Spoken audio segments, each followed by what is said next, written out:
ये थोड़ी सी चार्ज है, पूरी चार्ज नहीं है। अगर ये पूरी चार्ज होती तो स्पेसिफिक ग्रेविटी 1280 होनी चाहिए थी।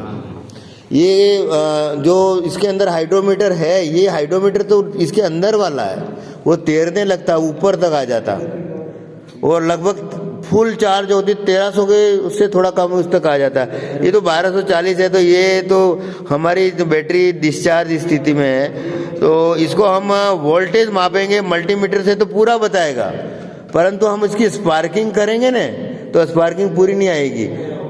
तो ये तरीका हम सोचिए। तो वोल्टेज हम माप रहे हैं, हमने एक एनालॉग इंस्ट्रूमेंट लिया है और वोल्टेज मापने के लिए इसको हमने डीसी वोल्ट वाली स्केल की 50 पे इसका स्केल सेट कर दिया है और माइनस वाला टर्मिनल ब्लैक लगाया है, प्लस वाला रेड लगाया है, क्योंकि डीसी के अंदर टर्मिनल बदलने से सीक्वेंस बदल जाती है, एसी में नहीं बदलती है।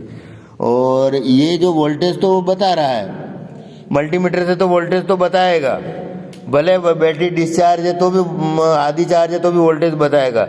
जब तक आप इसकी लोड नहीं डालोगे तब तक क्लियर नहीं होगा कि ये बैटरी चार्ज है कि नहीं है।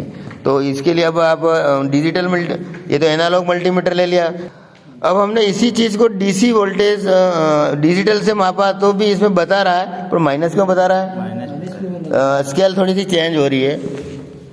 ये चेंज करके उधर चेंज करना टर्मिनल, या तो आपने लीड गलत लगा दी, ये लीड चेंज हो गई है।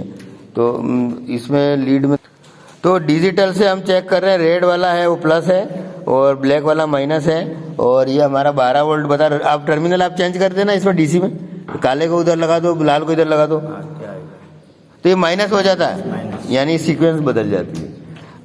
जनरली डीसी में ये सीक्वेंस बदल जाती है। ये हम एनालॉग में भी करके देखते हैं, परंतु ये बैटरी चार्ज है यूँ नहीं कह सकते मल्टीमीटर की चेकिंग में। नाउ यू शुड, तो ये सॉरी, तो ये हमने एनालॉग पे देखा है तो भी बता रहा है लीडें बदल दीजिए आप, ये जो माइनस प्लस को बदल दो। तो ये जैसे एनालॉग पे देखे ये पीछे की तरफ जा रही है, तो डीसी में पीछे की तरफ जाता है, ये उल्टा सीक्वेंस का फर्क पड़ता है, एसी में नहीं पड़ता है, क्योंकि एसी दोनों दिशा में घूमती है, डीसी से कांस्टेंट करंट एक ही दिशा में चलती है, एसी दोनों, इसलिए एसी में ऐसा नहीं होता, डीसी में ये विपरीत दिशा में स्केल विपरीत जा रही है, इधर की तरफ जा रही है, इसमें शो हो रहा है। तो हमारे को क्लियर नहीं हो रहा है कि अब ये बैटरी चार्ज है कि नहीं, तो हम इसकी स्पार्किंग चेक करेंगे। तो स्पार्किंग बिल्कुल कम है, देखो ये स्पार्किंग इतनी कम आ रही है, तो हम कैसे, ये लोड डाल रहे हैं, हम इसको शॉर्ट कर रहे हैं, इतनी ज़्यादा स्पार्किंग नहीं हो रही, बहुत ज़्यादा स्पार्किंग होगी और बुलबुले निकलेंगे तभी हम कहेंगे कि ये चार्ज स्थिति में है।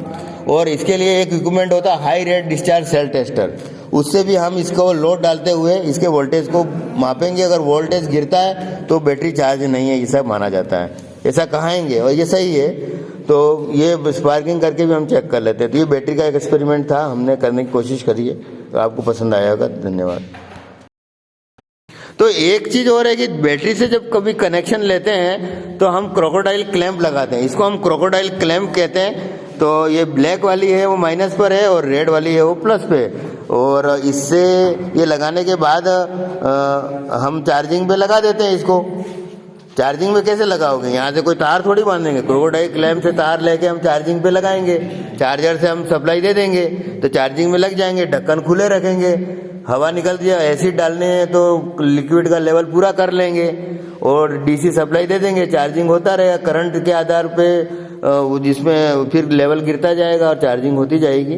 परंतु ये बैटरी को हम आप मिलाइए इसके दोनों टर्मिनल, तो देखो स्पार्किंग बिल्कुल सी नहीं हो रही है। इससे ये है कि ये 1/4 तक ही चार्ज है, चार्ज नहीं पूरी नहीं है। तो एक क्रोकोडाइल क्लैंप होता है, बैटरी कनेक्शन के लिए काम आता है। इसके अलावा बैटरी के टर्मिनलों के ऊपर कुछ ऑक्साइड की लेयर आ जाती है, तो उसके लिए ग्रीस भी लगाते हैं, कुछ ग्रीस टाइप इसमें लगा देते हैं, जिससे वो उस पर लेयर है वो हट जाती है, कनेक्शन दिक्कत नहीं रहती है। वो तो आजकल सॉलिड बैटरियाँ भी आती है गाड़ियों में, तो ये लेड एसिड बैटरी है, जो लिक्विड वाली है H2SO4 वाली है, ठीक है।